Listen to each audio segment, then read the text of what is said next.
Most people are not financially limited because they lack intelligence, discipline, or even opportunity.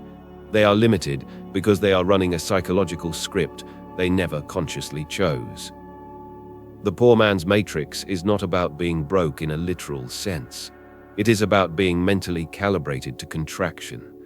It is an invisible architecture of belief that quietly governs behavior, risk tolerance, perception of opportunity, and even what feels morally acceptable to desire. This matrix begins forming long before a person earns their first dollar. It begins in childhood, in overheard conversations about bills and stress. It grows through cultural narratives that romanticize struggle while demonizing prosperity. It solidifies in school systems that reward obedience over innovation and safety over calculated risk. By the time someone enters adulthood, the code is deeply embedded. They do not question it because it feels like common sense. Scarcity becomes normal. Inside this framework, money is viewed primarily as something that can be lost. The emotional relationship to it is defensive. When income increases, relief appears briefly, but it is followed by vigilance. There is an underlying belief that the environment is unstable and that security is fragile. The nervous system becomes trained to anticipate threat. Financial decisions are then made from a subtle background tension, even when circumstances are objectively stable. This is why some individuals can receive a promotion and still feel anxious. Why someone can double their income yet remain internally unsettled. The matrix does not adjust automatically when external numbers change. The internal calibration remains dominant. Fear shapes perception in ways that are difficult to detect. When a growth opportunity appears, the mind does not immediately see expansion. It scans for potential loss. What if it fails? What if I embarrass myself? What if I lose what I've built? These thoughts seem rational. They feel responsible, yet they are filtered through a system that prioritizes preservation over creation. Over time, this orientation creates a ceiling, not an economic ceiling imposed by the market, but a psychological ceiling imposed by identity. If deep inside you associate wealth with danger, rejection, or moral compromise, you will unconsciously maintain distance from it. Even if you consciously say you want financial freedom, your deeper layers may resist it. The resistance is rarely dramatic. It manifests in subtle forms. Procrastination on important investments, hesitation before sending an email that could open a major door, overanalyzing decisions until momentum dissolves, spending small amounts impulsively while feeling intense guilt about strategic investments that could generate growth. The matrix thrives on contradiction. It convinces you that saving alone will protect you, yet inflation silently erodes the value of what you protect. It teaches you to avoid risk, yet growth requires exposure to uncertainty. It encourages modest ambition, then fuels envy when others expand beyond your boundaries. Most people inside this system do not realize they are inside it. They interpret their financial patterns as personality traits. I'm just bad with money. I'm not meant for business. I'm not the type who becomes wealthy. These statements feel factual. In reality, they are identity affirmations reinforcing the cage. The most powerful element of the poor man's matrix is moral coding. Many were taught that excessive wealth implies selfishness, that desiring abundance is spiritually questionable, that modesty equals virtue. On the surface, these values seem noble, but when distorted, they create internal conflict. You cannot fully pursue what you subconsciously judge, so a split forms. Consciously, you say you want prosperity. Subconsciously, you fear becoming someone you would not respect. This split drains energy. It produces inconsistency. You push forward, then pull back. You aim higher, then settle. The mind attempts to resolve the dissonance by returning to familiar territory, an income level and lifestyle that matches your inherited identity. Notice how often financial anxiety is tied not to actual numbers, but to comparison and narrative. Someone earning a stable income may still feel inadequate if surrounded by higher earners. Someone with significant resources may still feel insecure if their internal standard is distorted. The matrix feeds on comparison because comparison reinforces the idea that worth is externally determined. Underneath it all lies a deeper assumption that survival is precarious and expansion is risky. This assumption shapes body chemistry. The nervous system reacts to financial decisions as if they were physical threats. Heart rate increases when contemplating investment. Muscles tense when discussing negotiation. Avoidance becomes relief. The body rewards safety, even if that safety leads to stagnation. Over years, this pattern solidifies into lifestyle. Safe career paths, predictable income streams, limited exposure to environments where wealth circulates at higher velocity. And because perception is selective, the mind gathers evidence to confirm its worldview. Stories of business failure are highlighted. Examples of corruption among the wealthy are emphasized. Proof accumulates that reinforces caution. The matrix does not require poverty to function. It only requires limitation. A person can earn six figures and still operate from contraction. They may hoard excessively, distrust collaboration, avoid scaling, and experience chronic stress despite financial stability. In this sense, the matrix is psychological, not numerical. Breaking it requires radical honesty. You must observe your emotional reaction to wealth without judgment. Does someone else's success inspire you or irritate you? Do large numbers excite you or intimidate you? When you imagine multiplying your income, does your mind immediately calculate the dangers?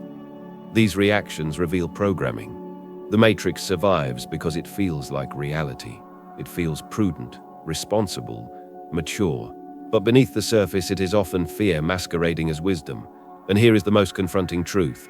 The system outside you benefits from your contraction. An individual who fears expansion is easier to predict, easier to manage, and less likely to disrupt existing hierarchies. When you remain small internally, you do not challenge structures externally. However, the moment you recognize that your limitations may be inherited rather than chosen, something shifts. Awareness introduces a crack in the code. You begin to see that your financial life is not merely a result of effort, education, or luck, but a reflection of identity boundaries you absorbed unconsciously. The poor man's matrix is not broken by anger or rebellion. It dissolves through recalibration, through exposure to new models, through gradually increasing your tolerance for responsibility and scale, through replacing inherited beliefs with examined convictions. Once you realize that scarcity was taught rather than destined, you begin to question other assumptions. If fear was conditioned, perhaps confidence can be conditioned too. If contraction was normalized, expansion can become familiar. If identity created the ceiling, identity can raise it. The matrix loses power the moment you see it. And once you see it clearly, you can no longer unsee it. The most vivid and tragic example of this phenomenon is often found in lottery winners. Take the story of Jack Whittaker, who won a record-breaking $315 million in 2002. At the time, he was already a wealthy man, but not astronomically so. In less than 4 years, he lost everything: his fortune, his family members, and his inner peace. Why? Because when your external resource, your money, sharply exceeds your internal capacity, a profound dissonance is created within the system. Jack's thermostat could not handle that level of heat. His subconscious initiated a self-destruct sequence: chaotic spending, toxic associations, and reckless risks, all to return to a baseline his nervous system could actually manage. This wasn't bad luck. It was a systemic regulation. Why can one person barely maintain control over $1,000 while another comfortably moves through 1 million as if it were routine operational flow? Why does a small financial fluctuation destabilize one individual, yet barely register emotionally for someone else, managing sums that could change entire neighborhoods? The difference is not simply education. It is not motivation alone. It is not even opportunity in its purest sense. It is capacity. Inside the psyche, there exists something like an invisible financial thermostat, an internal regulator that determines what level of wealth feels normal, safe, and deserved. This regulator operates below conscious awareness. It silently defines your set point. If your financial reality rises far above that set point, internal pressure builds. If it falls far below, discomfort also appears. The system then activates behaviors that restore familiar territory. This is why sudden financial windfalls often disappear. Lottery winners frequently return to their previous economic baseline within years. Athletes who sign massive contracts sometimes face bankruptcy. Entrepreneurs who scale rapidly may unconsciously sabotage stability after breakthrough success. The thermostat resets conditions to match identity. Your nervous system is deeply involved in this mechanism. Money is not just a number. It represents responsibility, expectation, social perception, and power. If your internal system associates larger sums with danger, perhaps fear of judgment, fear of failure at a bigger scale, or fear of isolation, then growth triggers stress. Stress seeks relief. Relief often comes through contraction. You might delay scaling your business. You might make impulsive purchases that lower your reserves.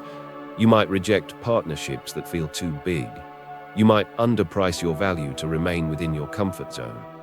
None of these behaviors appear dramatic in isolation, but collectively they preserve your set point.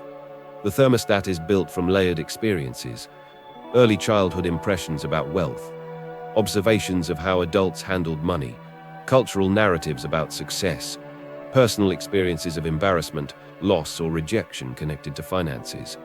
These memories crystallize into unconscious boundaries. When you imagine holding 10 times your current income, observe your bodily reaction carefully. Do your shoulders tighten? Does your breathing shift? Does a subtle voice whisper that it would be overwhelming? These micro-responses reveal the size of your current container. A person with a small container feels psychological compression when large sums enter their field. The responsibility feels heavy, the attention feels intrusive, the decisions feel paralyzing. So they unconsciously reduce exposure. But someone who has expanded their container perceives the same amount differently. The responsibility feels proportional, the visibility feels manageable, the decisions feel strategic rather than threatening. This is not about ego, it is about calibration. Consider physical training. If someone who has never lifted weights attempts to carry an extreme load, their body trembles, not because the load is evil, but because the system is unprepared. Gradual exposure increases strength. Over time, what once felt impossible becomes routine. Financial capacity operates similarly. The mistake many people make is attempting to leap psychologically from survival mode to extreme abundance without expanding internal structure. They repeat affirmations about millions while still feeling unsafe with thousands. The gap creates cognitive dissonance. When external results briefly align with ambitious thoughts, the nervous system cannot stabilize. It seeks familiarity. Expansion must be integrated, not fantasized. Quantum mechanics offers a useful metaphor. The observer influences the observed. Your financial field is not separate from your identity. You interpret opportunities through your beliefs. You negotiate according to your perceived worth. You risk proportionate to your tolerance. Change the observer, and outcomes reorganize. If you believe you are someone who barely manages, you will unconsciously act in ways that confirm that narrative. If you gradually internalize the identity of someone capable of stewarding larger resources, your perception shifts. You begin noticing opportunities previously dismissed. You tolerate short-term volatility without panic. You think in longer time horizons. Time horizon is another hidden component of capacity. Those with limited containers often focus on immediate stability. Bills due this month, income this quarter, security this year. Those with expanded containers think in decades. They tolerate temporary fluctuations because their identity is anchored beyond short-term discomfort.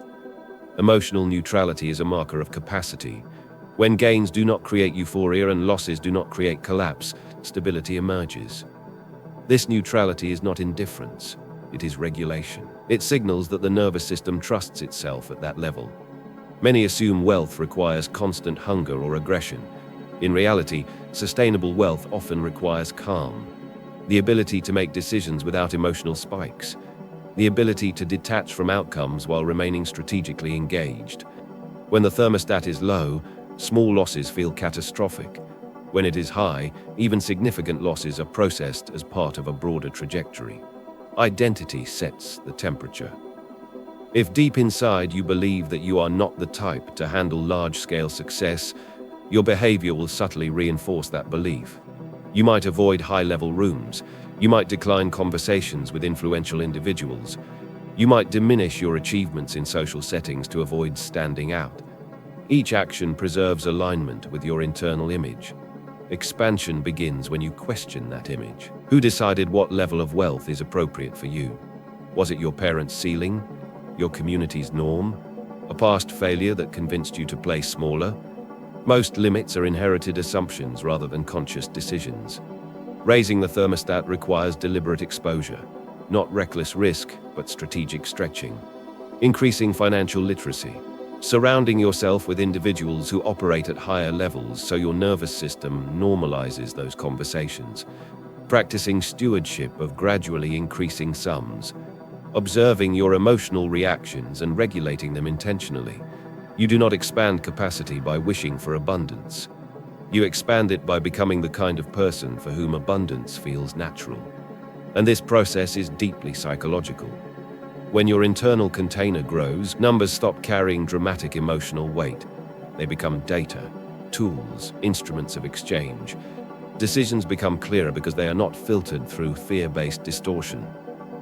Money then begins to move differently around you, not because the universe suddenly favors you, but because you are no longer resisting higher levels of responsibility. Your behavior aligns with scale. Your perception aligns with opportunity. Your actions align with vision rather than protection. The invisible thermostat does not shout.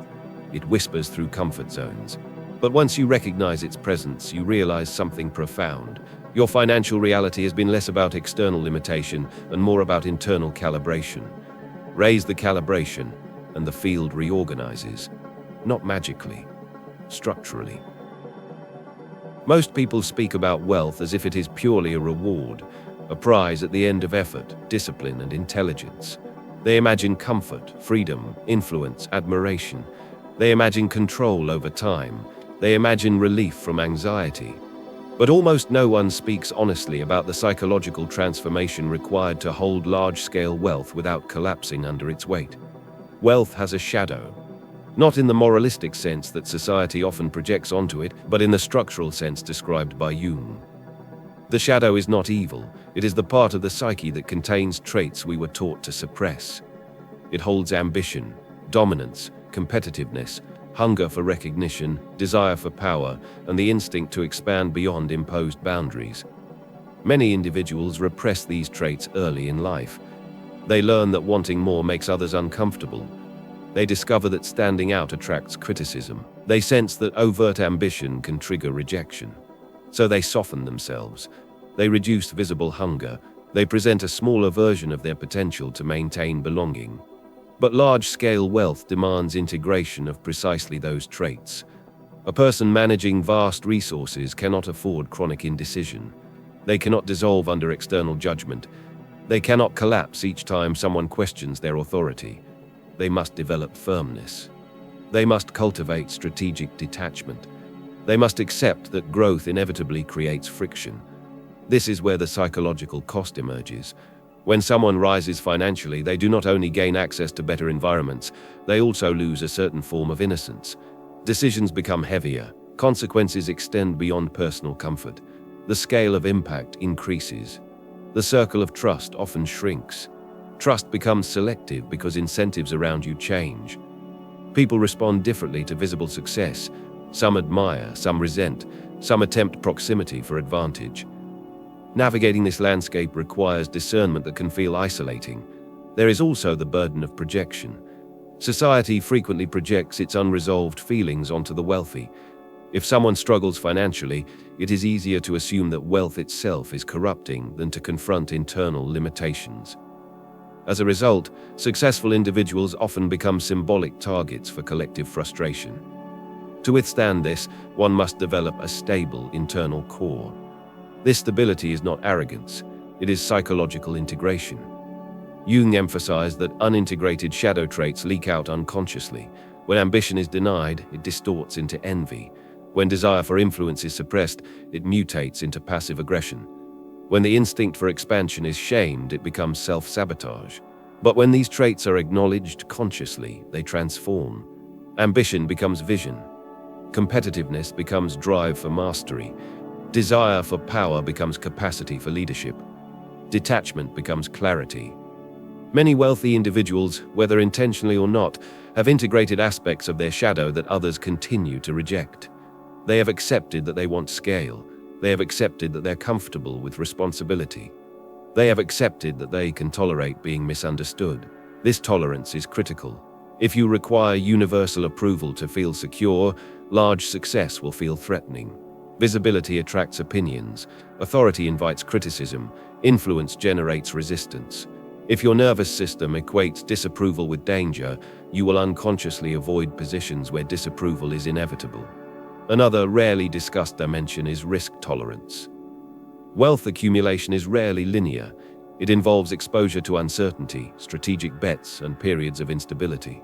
To outsiders, these risks appear reckless.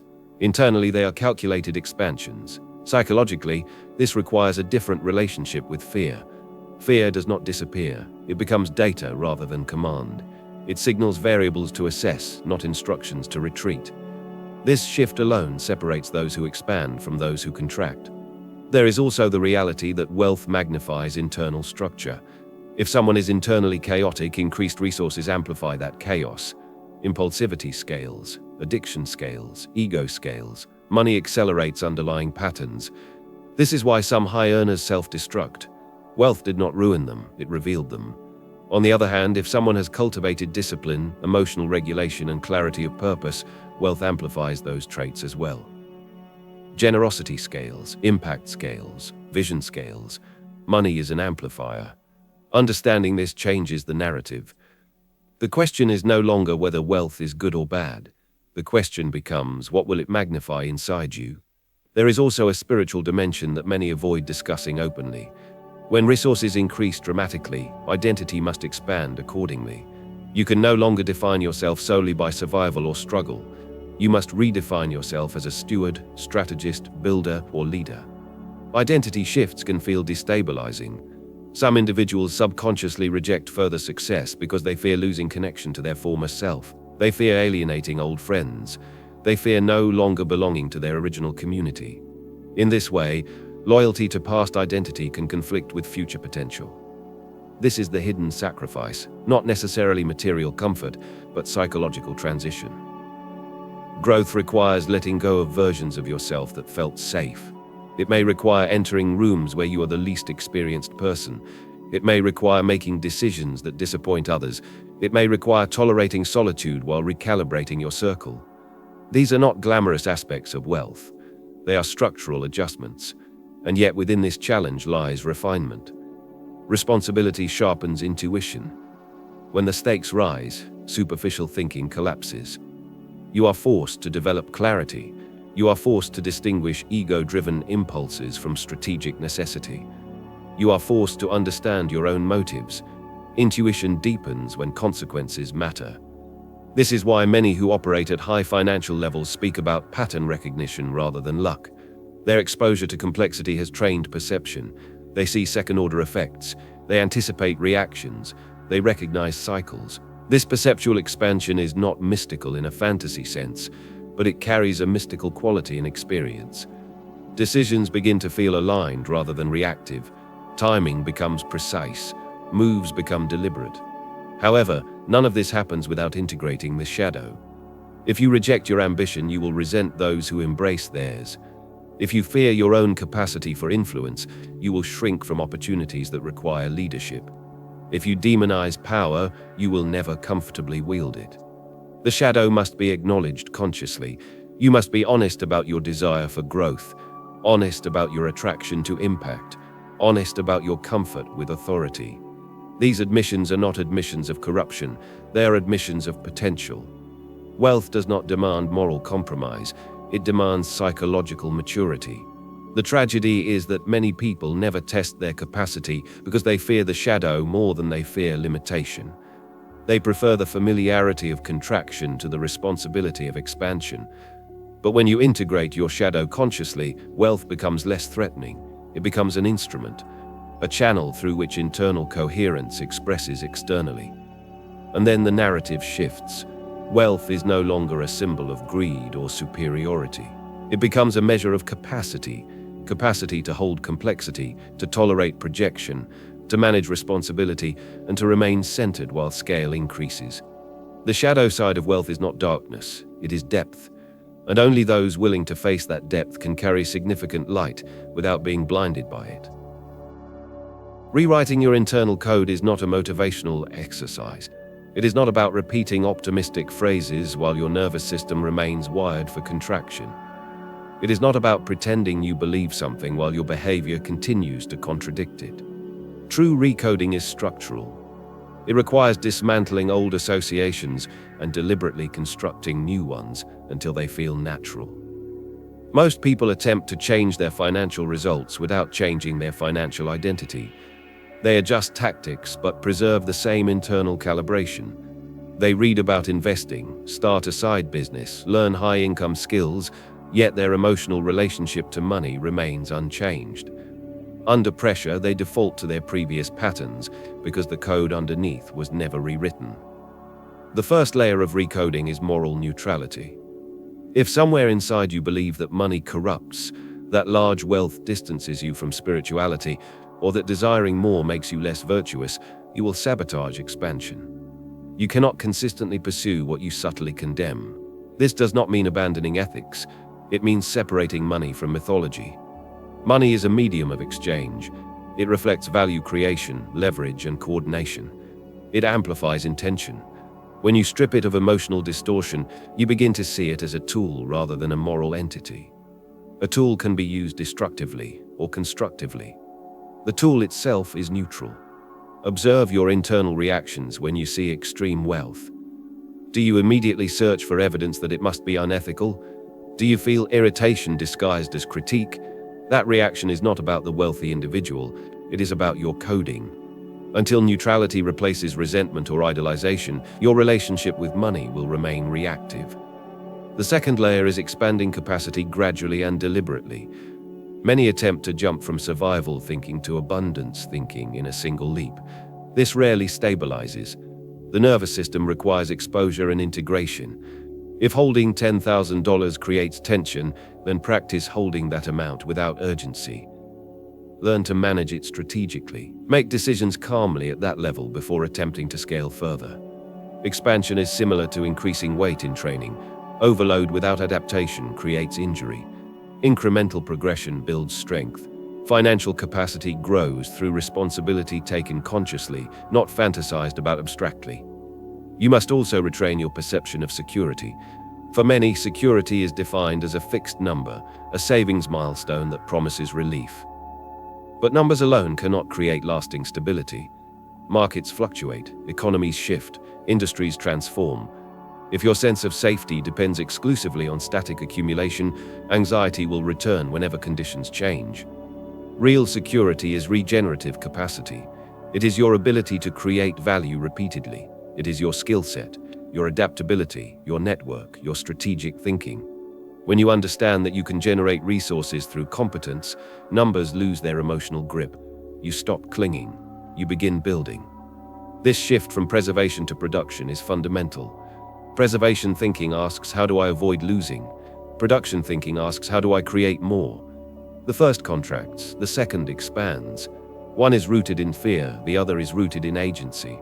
Another essential component of recoding is redefining ambition. If ambition feels aggressive or socially dangerous to you, examine where that association formed.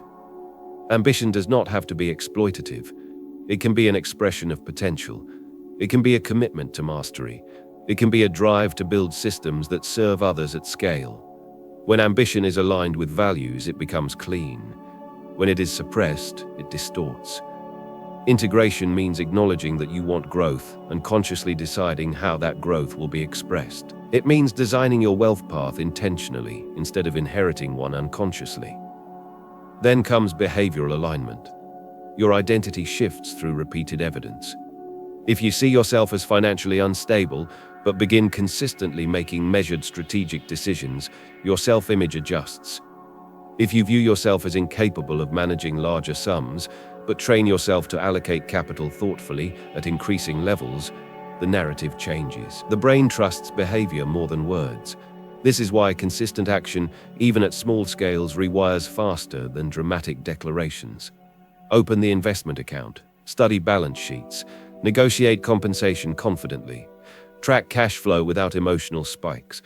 These acts send signals to your subconscious, I am someone who handles money competently.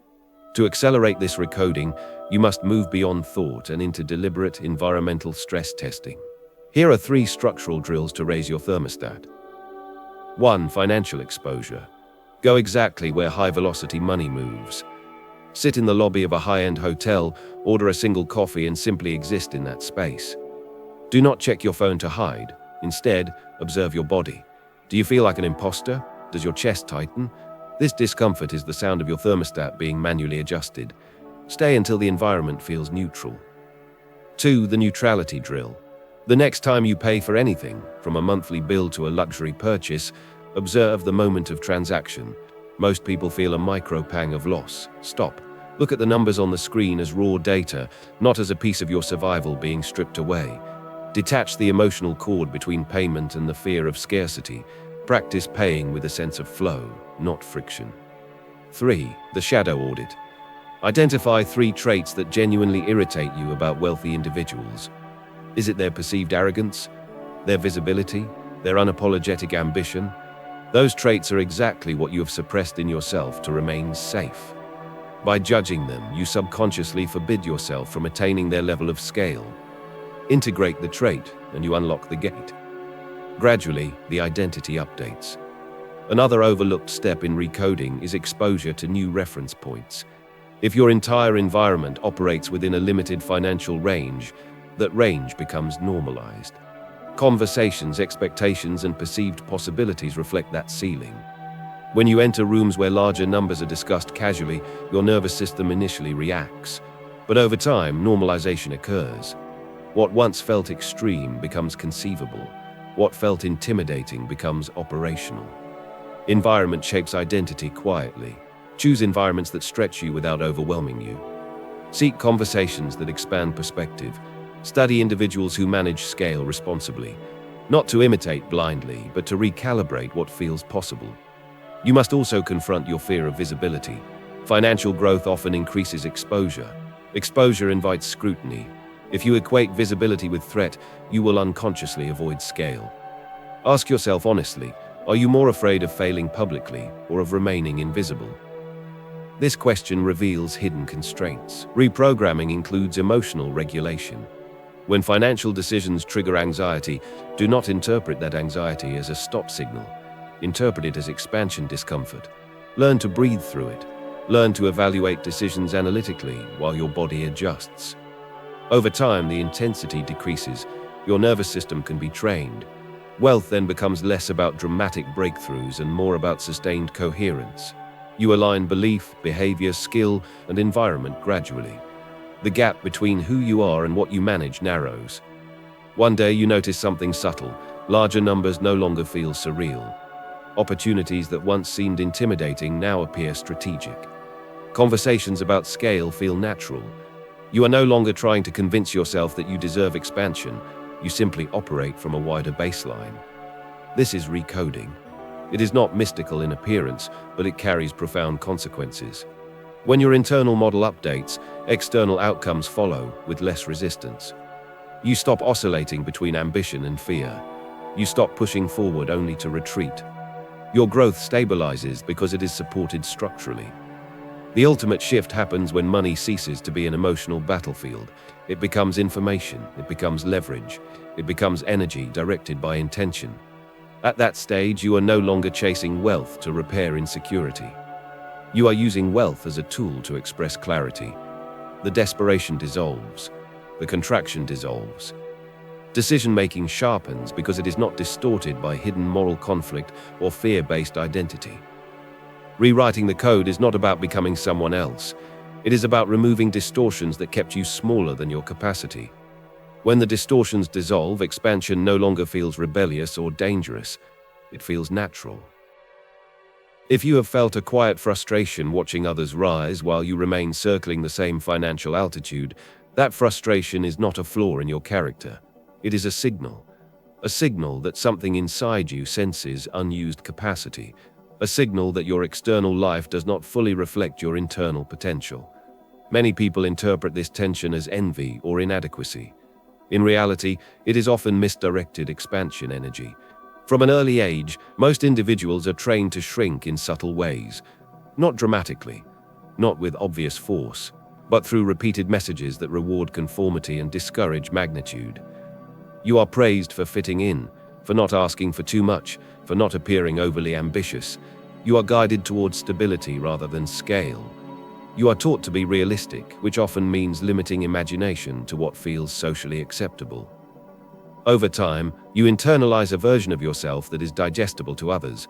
You downplay bold visions in conversations. You soften strong opinions to avoid friction. You set goals that stretch you slightly but not radically. You calculate risks conservatively to preserve approval. This shrinking becomes habitual. It feels mature, responsible, balanced. But beneath the surface, something restless remains. A quiet awareness that you are operating below your true range.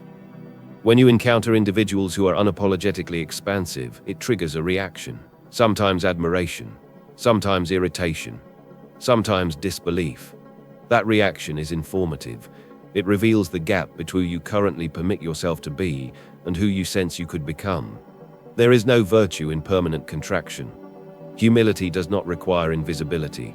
Responsibility does not require smallness. Spiritual depth does not require financial struggle. These associations were constructed culturally, not universally. The idea that you must choose between goodness and greatness is false. You can be ethical and powerful. You can be generous and wealthy.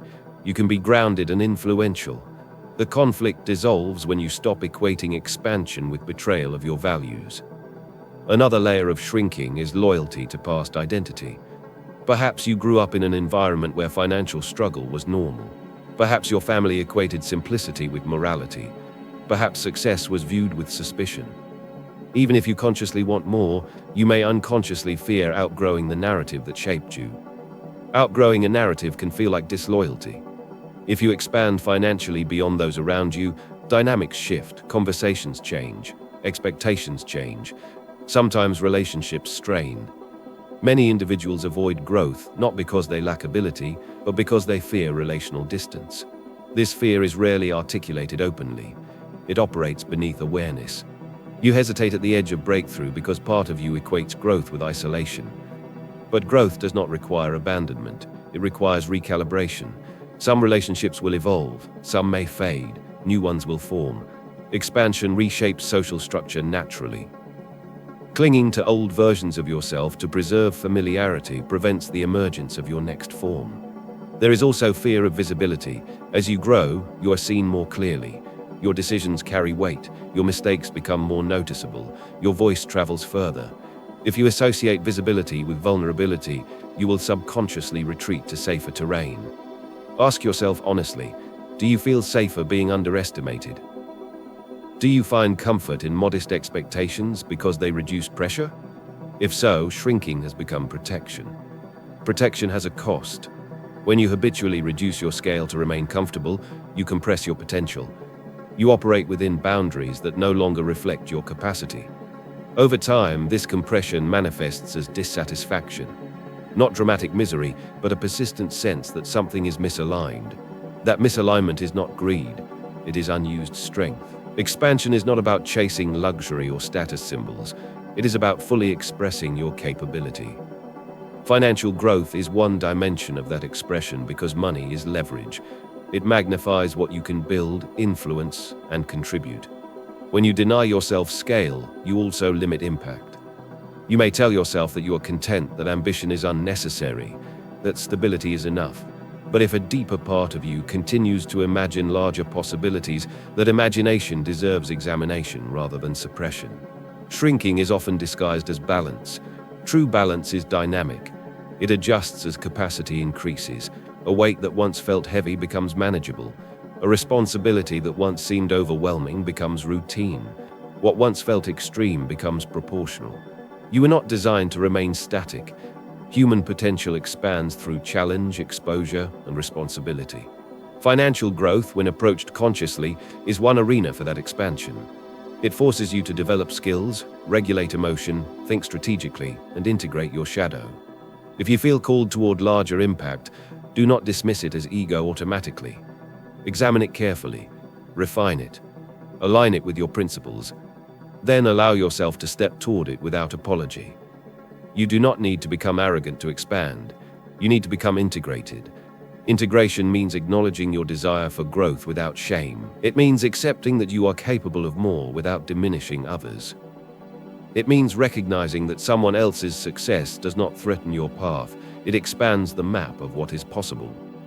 There is a quiet power in permitting yourself to grow. When you stop negotiating against your own potential, internal friction decreases. Energy that was previously spent suppressing ambition becomes available for creation. Decision-making clarifies because you are no longer split between who you are and who you pretend to be. You begin to operate from alignment. Alignment does not feel dramatic, it feels steady. Your goals no longer seem like rebellion against your background. They feel like continuation of your evolution. You stop seeking permission. You stop waiting for universal validation. You move deliberately. And something surprising happens. The fear of expansion decreases as you take action. The imagined catastrophe rarely materializes. Instead, competence builds. Confidence strengthens through evidence. Your nervous system adapts to new levels of responsibility. The version of you who once felt intimidated by scale begins to fade. In its place emerges someone who understands that shrinking was never safety. It was postponement. You were never meant to compress your capacity to match inherited ceilings. You were meant to examine those ceilings and decide consciously whether they deserve permanence. If the desire for expansion continues to surface within you, it is not random. It is information. It is your potential asking to be expressed. And when you stop resisting that call, financial growth stops feeling like rebellion against who you were.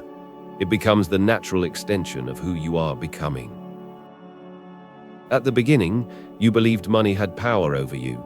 It dictated your stress levels. It influenced your confidence. It shaped your sense of possibility. When numbers were low, your world felt smaller. When numbers increased, relief appeared temporarily. The external figure seemed to determine your internal state. But now you can see the reversal more clearly. Money does not initiate power. It responds to structure. It responds to identity, to capacity, to psychological integration. It moves differently around individuals who perceive it as a tool rather than a threat. It stabilizes in the hands of those whose internal architecture can support it. It amplifies coherence and exposes fragmentation. The true power of money is not in the paper, the digital account, or the visible transaction. It is in the energy behind the number. That energy is your relationship to it. If you approach money with fear, it becomes unstable. If you approach it with resentment, it becomes elusive. If you approach it with desperation, it becomes chaotic. But when you approach it with clarity and grounded intention, it becomes directional. Directional energy builds systems. It builds infrastructure. It builds freedom of time and thought. It builds influence that extends beyond personal survival. When your internal thermostat rises, when your shadow is integrated, when your ambition is aligned with your values, money ceases to feel mystical in a superstitious sense. It becomes structured flow. Flow is not luck. Flow is alignment sustained over time. You begin to notice that opportunities appear more frequently when you are not grasping at them. Conversations shift when you carry yourself with quiet competence. Negotiations unfold differently when you do not equate outcomes with personal worth. These shifts are subtle, but they compound. The field reorganizes around coherence. This is not fantasy, it is pattern recognition. When belief, behavior, skill, and identity align, friction reduces. When friction reduces, movement accelerates. When movement accelerates consistently, scale becomes inevitable. And yet the deepest transformation is not financial. It is internal sovereignty. You stop blaming systems reflexively. You stop idolizing wealth or demonizing it. You stop oscillating between chasing and rejecting it. You understand that your authority lies in how you relate to it. Authority is calm. It does not beg. It does not boast. It does not collapse under pressure. When you reach this state, money becomes an extension of intention. You direct it deliberately. You allocate it strategically. You grow it without emotional turbulence. You release it when necessary without panic. There is a profound psychological freedom in this neutrality. You are no longer intimidated by larger numbers. You are no longer defined by smaller ones. Your identity is not hostage to fluctuation. Gains do not inflate you, losses do not erase you. You become stable, and stability at scale is rare. This is the hidden layer they never explained, not because it is forbidden knowledge, but because it requires responsibility. It requires self-examination. It requires confronting inherited beliefs and integrating rejected traits. It requires expanding beyond comfort gradually and deliberately. Most people search for external secrets, secret investment strategies, secret algorithms, secret shortcuts. Few examine the internal calibration determining how they handle what they receive. If your container is small, abundance feels heavy. If your identity is fragmented, scale feels dangerous. If your ambition is suppressed, opportunity feels suspicious. But when you expand consciously, when you integrate shadow and sharpen intention, money becomes cooperative.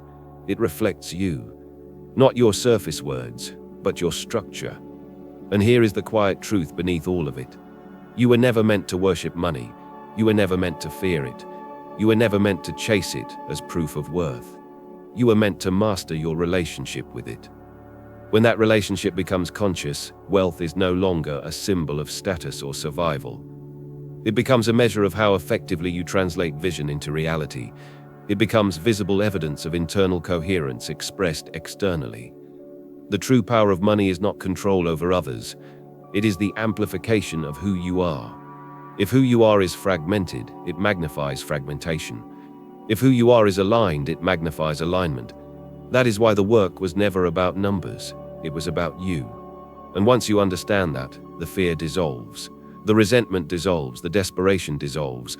What remains is clarity, direction, intention. Money stops being the master, it becomes the instrument. And in that shift you realize something profound. The secret was never hidden from you, it was hidden within you.